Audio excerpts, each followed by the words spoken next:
ലൈംഗികാരോപണത്തിൽ വിധേയനായ ബംഗാൾ ഗവർണർ ആനന്ദ് ബോസിനെതിരെ ആലുവ മണ്ഡലം യൂത്ത് കോൺഗ്രസ് പ്രവർത്തകർ കരിങ്കൊടി കാണിച്ചു. ആലുവ ഗസ്റ്റ് ഹൌസിന് മുൻപിൽ യൂത്ത് കോൺഗ്രസ് ജില്ലാ പ്രസിഡന്റ് സിജോ ജോസഫിന്റെ നേതൃത്വത്തിലായിരുന്നു കരിങ്കൊടി പ്രതിഷേധം. ആലുവ ഗസ്റ്റ് ഹൌസിന് മുൻപിൽ വെച്ചായിരുന്നു യൂത്ത് കോൺഗ്രസ് ജില്ലാ പ്രസിഡന്റ് സിജോ ജോസഫിന്റെ നേതൃത്വത്തിൽ ലൈംഗിക പരാതിയിൽ കുറ്റാരോപിതനായ ബംഗാൾ ഗവർണർ ആനന്ദ് ബോസിനെതിരെ കരിങ്കൊടി കാണിച്ചത്. പീഡന പരാതികൾ നിലനിൽക്കുന്ന ഗവർണർ ഉൾപ്പെടെ ഇന്ന് കർണാടകയിൽ മത്സരിക്കുന്ന സ്ഥാനാർത്ഥി അടക്കമുള്ള ആളുകൾ ഇന്ന് വലിയ തരത്തിലുള്ള സ്ത്രീ പീഡന പരാതിയുമായി നിലനിൽക്കുന്ന ആളുകളാണ് ഇന്ന് മത്സരിച്ചു കൊണ്ട് തന്നെ മുന്നോട്ട് പോകുന്നത്.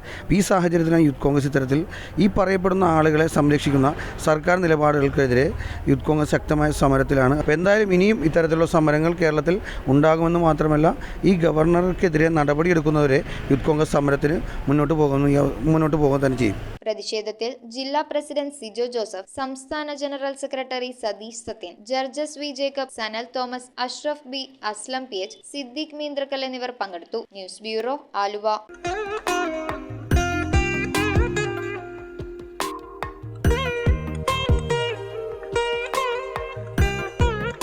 Nakshatra Gold and Diamonds.